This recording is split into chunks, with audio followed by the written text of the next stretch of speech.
Salutations à tous. Bienvenue aux Assemblées de Dieu mondiales et au concert mondial de prière illimitée.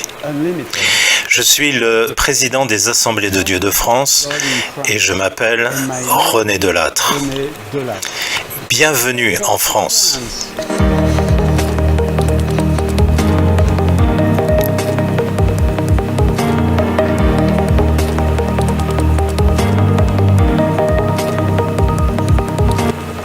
Les Assemblées de Dieu ont commencé en France en 1932.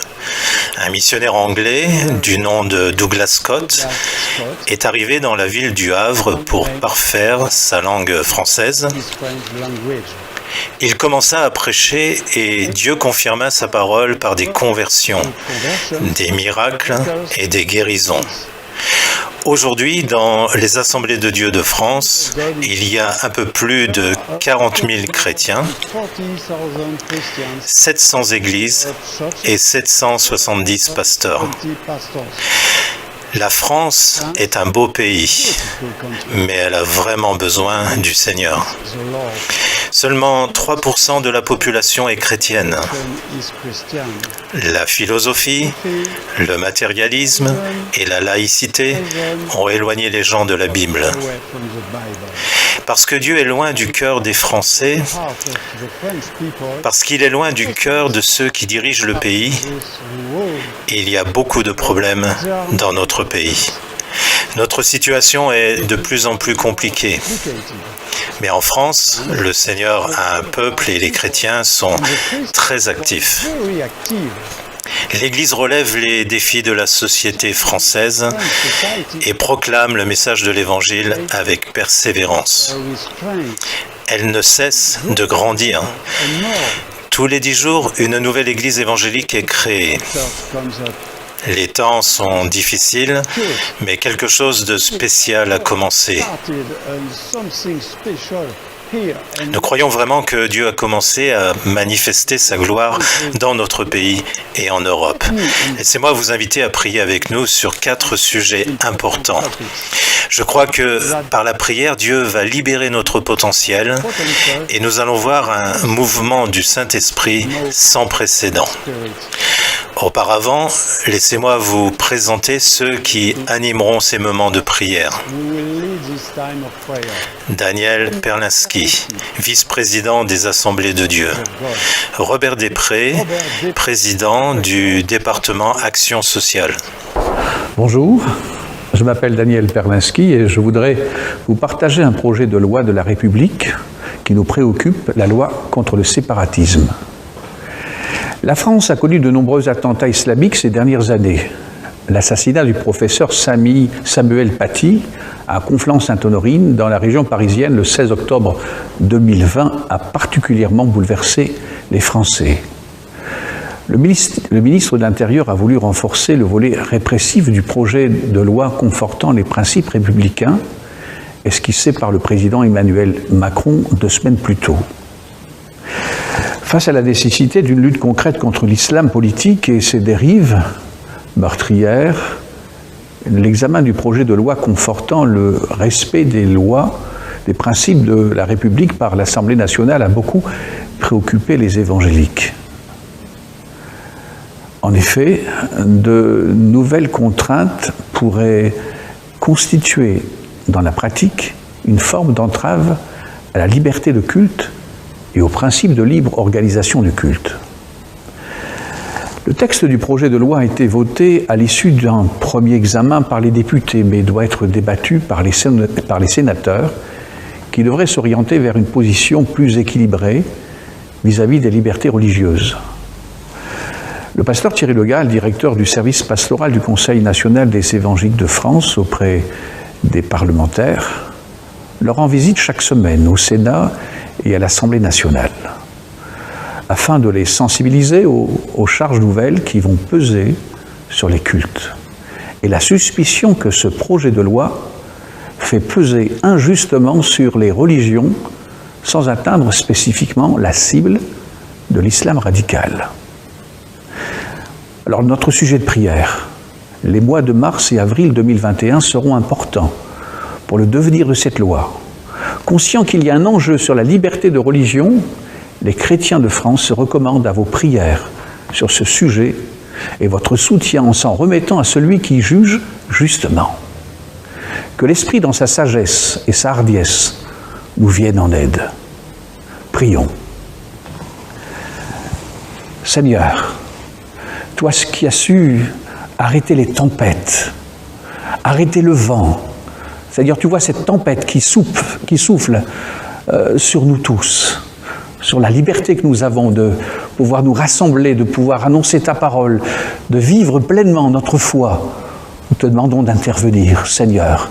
Nous comptons sur ta grâce et surtout ta puissance. Seigneur, interviens, nous t'en prions, Père, dans le nom précieux de Jésus. Amen. Bonjour, je suis Robert Després. Je suis très heureux de partager ce temps de prière d'un même cœur avec vous. La France n'est pas épargnée par les problèmes sociaux de sa génération. Et la crise sanitaire de la Covid-19 a beaucoup augmenté les difficultés économiques et sociales dans notre pays. L'Église, bien qu'étant mise à part par le Seigneur pour marcher avec lui en nouveauté de vie, est elle-même impactée par cette crise. Cependant, elle reste toujours la lumière du monde, comme l'a déclaré Jésus lui-même. Et l'Église est là, en France comme ailleurs, tel un phare dans la nuit, pour secourir toute personne en détresse et l'amener à connaître cette même expérience de salut et de guérison que nous-mêmes avons vécue par la grâce du Seigneur. Dans ce contexte, le département social des Assemblées de Dieu de France, en collaboration avec le département des femmes des Assemblées de Dieu, lance un projet national face aux problématiques de prostitution dans notre pays. Il s'agit à la fois de sensibiliser les églises de France sur le sujet, mais aussi de former les chrétiens qui perçoivent un appel particulier du Seigneur dans ce domaine. Les questions de prostitution touchent en priorité les grandes villes, mais les petites villes sont concernées aussi. La France n'étant pas épargnée par cette triste réalité de l'esclavage sexuel et des trafics humains. Plusieurs églises sont déjà engagées dans une action auprès des personnes qui se prostituent. Avec l'explosion d'Internet, la pornographie, sous laquelle se cachent aussi des situations de prostitution forcée, a pris aujourd'hui une dimension sociale du phénomène jamais égalée. Nous savons en effet que la pornographie touche toute catégorie d'âge et de personnes. La prostitution laisse des traces douloureuses dans les consciences et très souvent de lourds traumatismes psychologiques et parfois même physiques. La prostitution concerne très majoritairement les femmes, mais aussi des hommes. L'Église n'a pas été appelée par Jésus à rester dans ses murs, loin des problèmes sociaux et loin des situations de péché de ce monde. Jésus enseigne que nous ne sommes plus du monde, dans le sens spirituel bien sûr, mais que le plan du Père est de nous envoyer dans le monde tout en nous gardant du mal, comme cela est exprimé dans l'Évangile de Jean au chapitre 17. La mission de l'Église est très claire dans l'Évangile de Matthieu, chapitre 10, verset 16. « Voici, je vous envoie comme des brebis au milieu des loups. Soyez donc prudents comme les serpents, en se gardant du mal et des manœuvres séductrices des hommes, et en même temps simples, en gardant la pureté, comme les colombes. » Jésus lui-même, le Fils de Dieu, lui qui est parfaitement saint et sans péché, est pourtant allé au plus près des prostituées pour les appeler et les sauver. On voit cela à plusieurs reprises dans les évangiles. Deux orientations sont donc données à ce projet. D'abord, la sensibilisation dans les églises locales sur les réalités de la prostitution, mais aussi sur les dangers de la pornographie et les tentations. Et puis, l'accueil dans l'église des personnes touchées par la prostitution et les comportements à tenir à leur égard. Et la formation qui concernera des chrétiens suffisamment matures pour cette approche et cet accompagnement est recommandée par leur pasteur. Nous croyons que par la grâce de Dieu, beaucoup peuvent sortir de leur situation de péché et venir dans nos églises en France pour louer Dieu avec nous. Dans le cadre de ce projet, voici les sujets de prière. La priorité est bien sûr la demande de prière pour le public le plus concerné par ce projet, les personnes qui se prostituent ou que l'on force à se prostituer. Nous savons que derrière ces situations se livre un véritable combat spirituel avec des personnes qui sont captives du péché et des ténèbres, captives de réseaux mafieux sans scrupules. Parmi ces personnes, on pense aux personnes françaises qui, pour différentes raisons, se prostituent, aux femmes venant de l'étranger, des pays pauvres, les pays de l'Est, l'Afrique, l'Asie, attirés à leur insu par des réseaux mafieux de prostitution avec une personne qui leur promettait un travail bien rémunéré. Nous pensons aussi aux migrants qui ont quitté leur pays dans l'espoir d'une vie meilleure, qui ont rejoint l'Europe, dont la France, et tombent entre les mains de passeurs sans scrupules ou d'autres migrants qui les considèrent comme une source de revenus et qui finissent par s'organiser en système mafieux local. Il s'agit aussi de prier pour des migrants mineurs non accompagnés qui tombent sous la tutelle d'hommes pervers qui, en échange d'une protection, leur demandent, ou plutôt les obligent à des services sexuels. Des cas de prostitution sont identifiés autant pour les filles que pour les garçons. Merci de prier également pour toutes les églises de France, afin qu'elles soient sensibilisées par cette problématique de la prostitution et en pleine mesure d'accueillir les personnes concernées. Et puis, prions aussi, bien sûr, pour nos frères et sœurs qui perçoivent un appel particulier dans ce domaine et également pour ceux qui sont déjà engagés. Que le Seigneur les équipe d'une manière particulière pour aller vers ce public et accompagner les personnes touchées par le Seigneur dans leur progression spirituelle. Je vous propose maintenant de prier avec moi. Nous savons que nous avons un Seigneur qui est grand et son Saint-Esprit agit à travers tout notre pays. Nous croyons cela. Seigneur, je te remercie parce que tu es grand et que ton amour est sans limite. Tu peux toucher toutes les personnes de ce monde.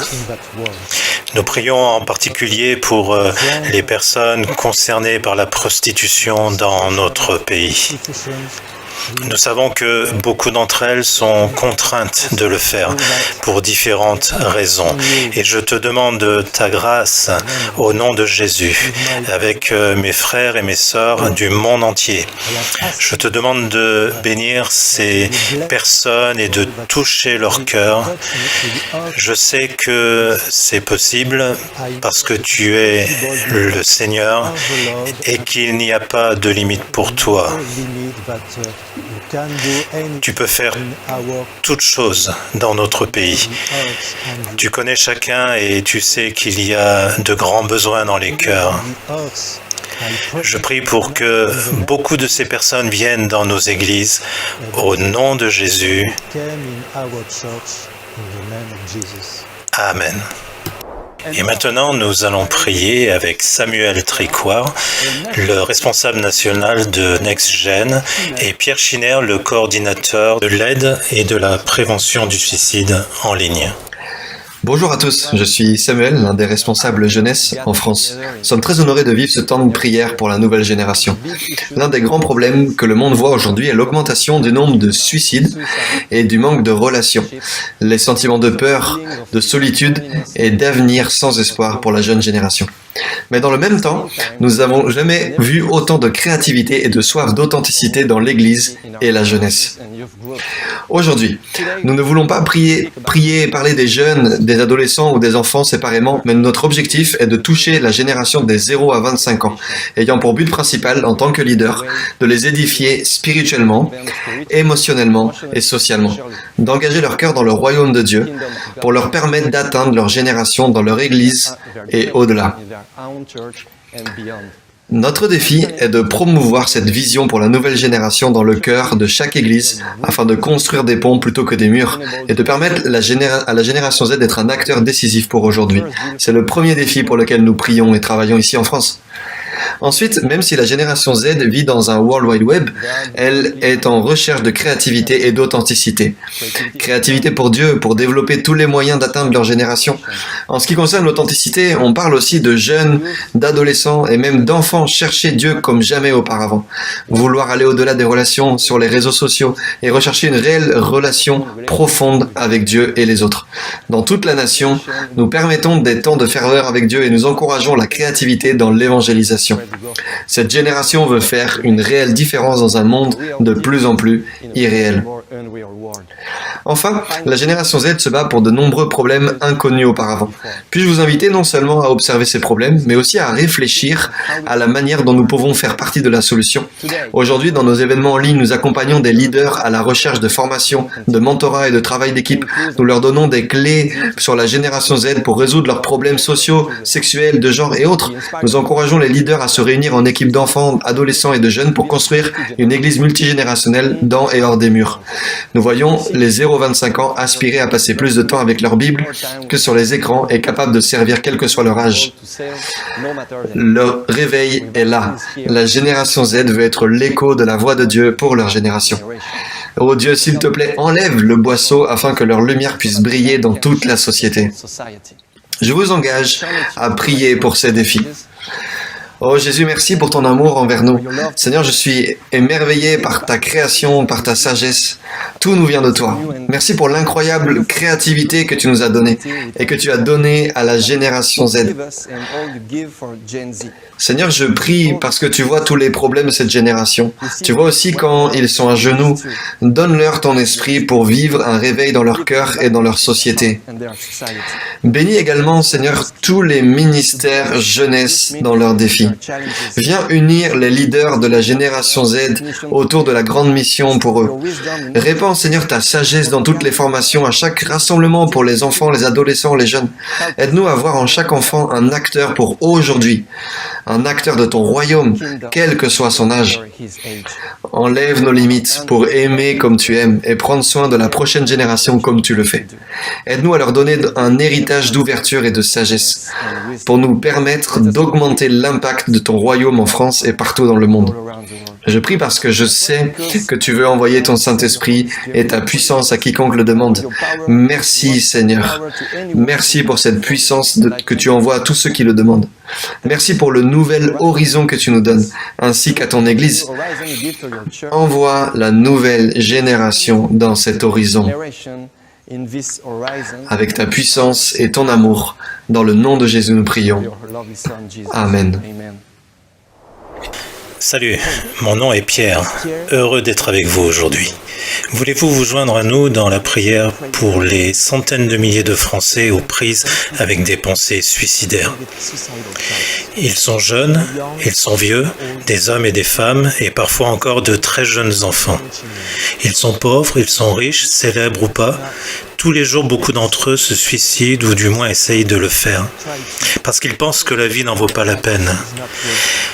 Le suicide est l'une des principales causes de décès parmi différents groupes de personnes dans notre pays et malheureusement la France a l'un des taux de suicide les plus élevés au monde.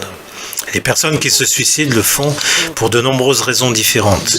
La solitude, la dépression, la maladie, le syndrome du stress post-traumatique, l'anxiété, l'alcoolisme font partie des facteurs de risque. Bien sûr, en tant que chrétiens, nous comprenons que beaucoup de ces souffrances sont les conséquences du péché et le seul capable de nous libérer de tout cela est Jésus. C'est un fait, la France ne va pas bien. Mais l'Église du Christ est ici, debout sur la brèche, priant, travaillant pour le salut de beaucoup. Il y a quelques années, nous avons créé une hotline chrétienne et un programme de prévention du suicide.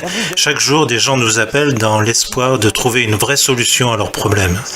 Nous passons des heures à écouter de nombreuses personnes différentes qui envisagent de se suicider ou qui ont perdu des êtres chers à cause du suicide.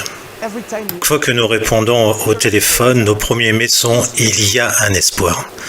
En raison du confinement et de la crise du Covid-19, nous avons constaté une forte augmentation des tentatives de suicide chez les adolescents et les étudiants. Amis, nous vivons dans un monde brisé. Nous avons désespérément besoin d'espoir, mais l'Église est ici avec un message puissant. Avec l'espoir en Jésus. S'il vous plaît, priez avec nous pour que dans les années à venir, notre programme chrétien de prévention du suicide, il y a un espoir, continue de croître et d'avoir un plus grand impact. C'est une bataille que nous menons contre la mort, les puissances des ténèbres. Ce n'est pas facile, mais nous croyons que celui qui vit en nous est plus grand que celui qui vit dans le monde. Merci de prier pour notre équipe, nos frères et sœurs dévoués qui répondent au téléphone tous les jours de l'année. Prions pour eux et demandons au Seigneur d'envoyer plus d'ouvriers. Cela me rappelle les paroles de notre Seigneur lorsqu'il a dit « La moisson est mûre, elle est abondante, mais les ouvriers sont peu nombreux. » La récolte est mûre. Mais ne savez-vous pas qu'il y a une autre récolte en cours? Satan est là en train de détruire notre génération. Jeunes et vieux, adolescents, même des enfants de 7 et 8 ans. Chaque jour, beaucoup d'entre eux meurent sans Christ. Mais encore une fois, Jésus dit, la moisson est mûre. Et ici, il nous parle d'une moisson de vie. Et tandis que nous prions et répandons l'espérance du Christ, tandis que nous prêchons l'évangile et l'amour pour notre génération, croyons que beaucoup d'autres vont être sauvés. Merci pour votre attention et votre soutien. Maintenant, nous allons prier ensemble. Si vous le voulez bien, je le ferai en français. C'est plus facile pour moi. Merci. Seigneur, nous sommes devant toi en cet instant et nous te prions d'étendre ta main sur notre pays de France et sur notre monde, car nous savons que tu as dit que l'ennemi vient pour dérober, pour égorger, pour détruire.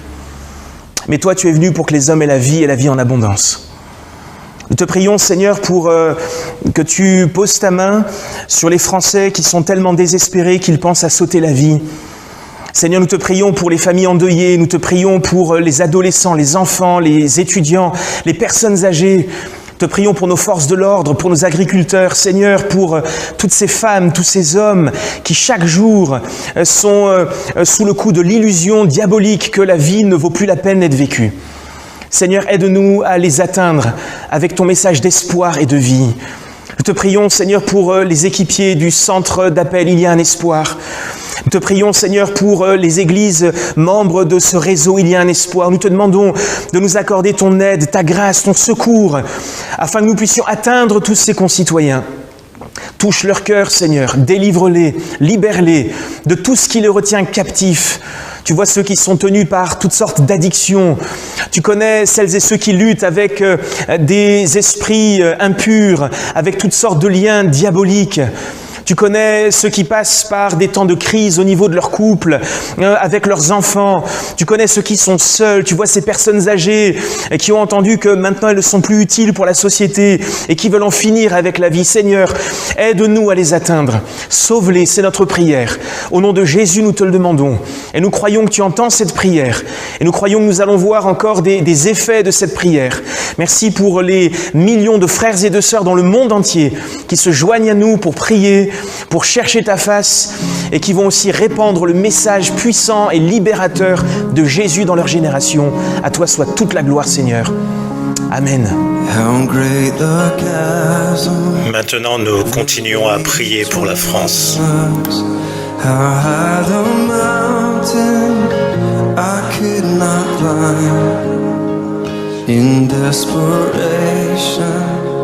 I turned to heaven, spoke your name into the night.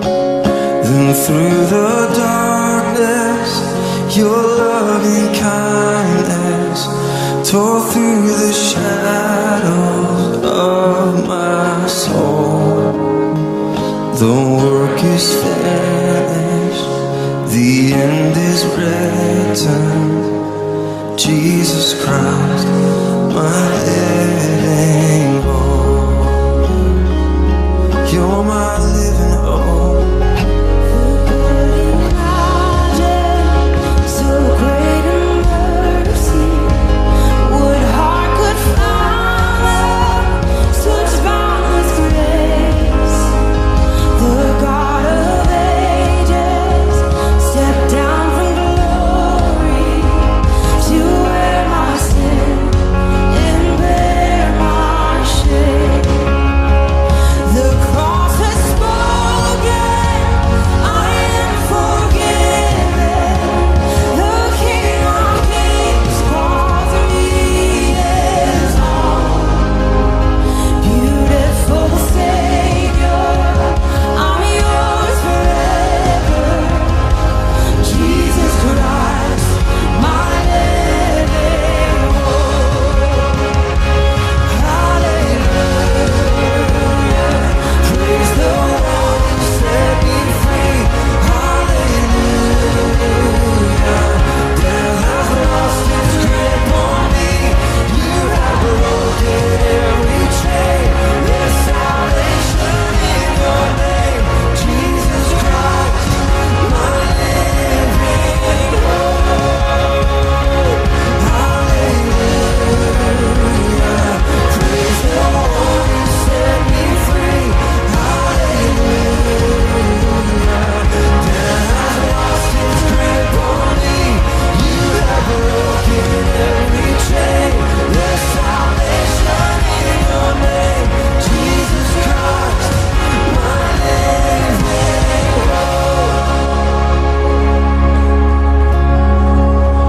Merci de nous avoir accompagnés dans ce temps de prière. Nous sommes très heureux d'avoir pu passer ce moment avec nos frères et sœurs du monde entier. Nous vous demandons de continuer à intercéder pour notre pays. Nous travaillons à la multiplication des églises et à la formation de nouveaux disciples et avec de nombreux projets d'agrandissement. De nouvelles églises sont en train de voir le jour. La pandémie est vraiment un problème, mais nous constatons que des centaines de personnes découvrent la parole de Dieu par le moyen d'Internet. Dieu est grand. Continuons à avancer dans la prochaine heure de prière, alors que nous avancions dans la puissance illimitée de Dieu. Joignons-nous maintenant à Marek Kamiński de Pologne. Que Dieu vous bénisse et que Dieu bénisse aussi les assemblées de Dieu dans le monde.